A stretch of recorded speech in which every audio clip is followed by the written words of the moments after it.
संयुक्त पंजाब की विधानसभा में पंजाबी नेताओं की संख्या ज्यादा थी।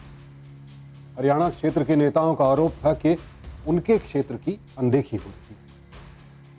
बात यह थी कि सरकारी नौकरियों में हरियाणवी लोगों की भागीदारी कम थी।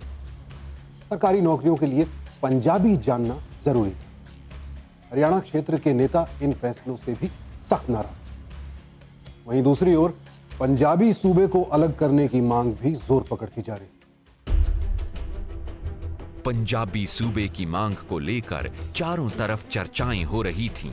मास्टर तारा सिंह ने पंजाबी सूबे की मांग को लेकर सरकार के खिलाफ मोर्चा खोल दिया था। संयुक्त पंजाब सरकार घबराई हुई थी। आंदोलनकारियों को गिरफ्तार कर जेल में डाला जा रहा था। मास्टर तारा सिंह को भी गिरफ्तार कर लिया गया। अलग राज्य की मांग को लेकर संत फतेह सिंह भूख हड़ताल पर बैठ गए। बाबा जी साडे सारे लोगों को गिरफ्तार किया जा रहा है। ਇਹ ਤੇ ਸਾਡੇ ਅਧਿਕਾਰਾਂ ਦੀ ਲੜਾਈ ਹੈ। ਲੋਕ ਤੇ ਅੱਗੇ ਆਣਗੇ ਹੀ। ਸਰਕਾਰ ਕਿਸ ਨੂੰ ਗ੍ਰਿਫਤਾਰ ਕਰੇਗੀ? ਉਹਨਾਂ ਨੇ ਸਾਡੇ ਹਜ਼ਾਰਾਂ ਨੌਜਵਾਨਾਂ ਨੂੰ ਗ੍ਰਿਫਤਾਰ ਕਰ ਲਿੱਤਾ ਹੈ। ਜੇਲ੍ਹ ਵਿੱਚ ਬੰਦ ਕਰ ਦਿੱਤਾ ਹੈ। ਲੱਗਦਾ ਹੈ ਸਾਡਾ ਸੱਤਿਆਗ੍ਰਹਿ ਰੰਗ ਲਾ ਰਿਹਾ ਹੈ। सत श्री अकाल। संत फतेह सिंह ये चाहते थे जी कि एक तो जो पंजाबी सूबा, पंजाबी स्पीकिंग एरियाज जो हैं, उन सभी को साथ मिलाकर पंजाबी स्पीकिंग एरिया, पंजाबी सूबा बनाया जाए। चाहे वो आबादी के लिहाज से नहीं चाहते थे कि इसमें सिख मेजॉरिटी होनी चाहिए। ये बात बिल्कुल गलत है जो उनके मुंह में डाली जाती है। वो चाहते थे कि पंजाबी स्पीकिंग एरियाज, चाहे वो पंजाबी बोलने वाले मुसलमान हों, ईसाई हों, हिंदू हों, सिख हों, उन पर जहाँ भी हैं उन सब को इकट्ठे करने वाले पंजाबी सूबा, पंजाबी भाषा बोलने वालों का पंजाबी सूबा बनाया जाए। अलग पंजाबी सूबे की मांग को लेकर चल रहे आंदोलन से संयुक्त पंजाब की सरकार घबरा रही थी। संत फतेह सिंह की लोकप्रियता बढ़ रही। इस आंदोलन की हवा निकालने के मकसद से मुख्यमंत्री प्रताप सिंह कैरो ने एक राजनीतिक चाल चली। 48 दिनों के बाद मास्टर तारा सिंह ने भी अपना अनशन तोड़ दिया। तारा सिंह के इस कदम की आलोचना की गई और संत फतेह सिंह पर पंजाबी सूबे के लोगों का भरोसा बढ़ गया। दूसरी तरफ हरियाणा सूबे के नेता चौधरी रणधीर सिंह, चौधरी हरद्वारी लाल, राव वीरेंद्र सिंह और भगवत दयाल शर्मा संयुक्त पंजाब के विभाजन का विरोध कर रहे थे। इसकी वजह उनका मुख्यमंत्री प्रताप सिंह कैरो का करीबी होना था। कहा जाता है कि हरियाणा के ये सभी नेता शेर सिंह और देवीलाल की बढ़ती हुई लोकप्रियता से घबराए हुए थे। मुख्यमंत्री प्रताप सिंह कैरो ने 1962 के पंजाब विधानसभा चुनाव में हरियाणा के नेता प्रोफेसर शेर सिंह के खिलाफ पंडित भगवत दयाल शर्मा को झज्जर से चुनाव लड़वाया था। इस चुनाव में भगवत दयाल शर्मा करीब 1200 वोटों से जीत गए। भगवत दयाल शर्मा की इस जीत को प्रताप सिंह कैरो की जीत माना गया। प्रताप सिंह कैरो ने पंडित जी को पंडित जवाहरलाल नेहरू से मिलवाया और पंडित जवाहरलाल नेहरू ने भी कहा कि मैं प्रोफेसर शेर सिंह को तो मैं भी नहीं हरा सकता, ये पंडित जवाहरलाल नेहरू के शब्द थे। लेकिन पंडित जी ने कहा कि मैं इलेक्शन लड़ूंगा। पंडित जवाहरलाल नेहरू ने उनमें एक जोश देखा और उनको लगा कि भी ये कुछ कर पाएगा। संयुक्त पंजाब के बंटवारे को लेकर आंदोलन चल रहा था और इस बीच प्रताप सिंह कैरो का कार्यकाल भी खत्म हो गया। उनकी जगह गोपीचंद भार्गव ने जून 1964 में 15 दिन के लिए मुख्यमंत्री का पद संभाला। गोपीचंद के बाद रामकिशन को राज्य की कमान सौंप दी गई। इसी दौरान पंजाब की मांग को लेकर फतेह सिंह एक बार फिर अनशन पर बैठे। ਅਸੀਂ ਪੰਜਾਬੀ ਸੂਬੇ ਨੂੰ ਅੱਡ ਕਰਨ ਦੀ ਮੰਗ ਕਰਦੇ ਹਾਂ।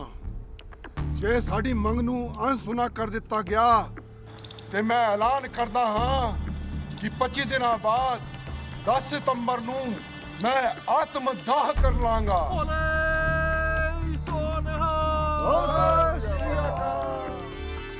संत फतेह सिंह की धमकी के बाद जनसंघ को छोड़कर सभी ने सरकार से अपील की कि वो पंजाबी सूबे की मांग को मान लें और हरियाणा को एक अलग राज्य का दर्जा दे दें।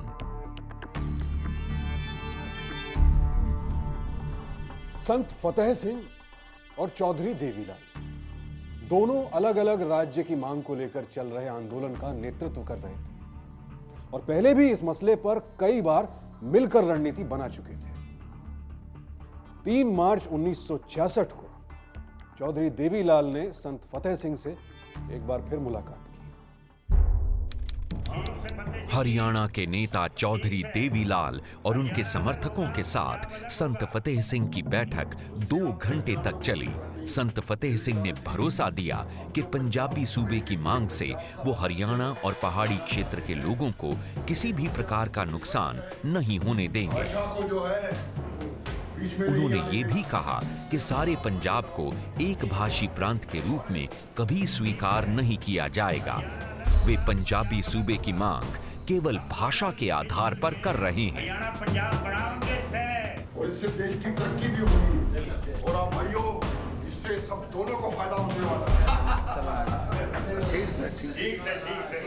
पंजाब आज का जो पुनर्गठित पंजाब है, इसे बनाने के लिए सबसे ज़्यादा अगर किसी ने स्ट्रगल की है तो वो है मास्टर तारा सिंह, उसके बाद संत फतेह सिंह और इसके साथ ही चौधरी देवीलाल। तीनों ने ऑलमोस्ट मिलजुल कर हरियाणा यानी हरियाणा बनाने के लिए अकाली लीडरशिप ने संघर्ष तो नहीं किया, लेकिन चौधरी देवीलाल ने किया। अब चूँकि वो लैंग्वेज के आधार पर पंजाबी सूबा चाहते थे तो इनडायरेक्टली उनका नाम भी आ जाता है कि ये भी हरियाणा के लिए लड़ते रहे। अमली तौर पर हरियाणा बनाने के लिए संघर्ष जो किया है वो चौधरी देवीलाल ने किया है।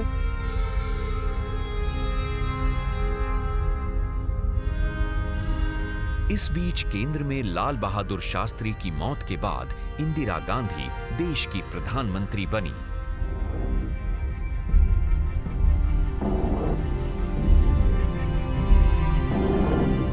प्रधानमंत्री इंदिरा गांधी ने पंजाब के बंटवारे की घोषणा कर दी। केंद्र सरकार ने 23 अप्रैल 1966 को एक 3 सदस्यीय सीमा आयोग का गठन किया। जस्टिस जेसी शाह, एस दत्त और एमएम फिलिप आयोग के सदस्य बनाए गए।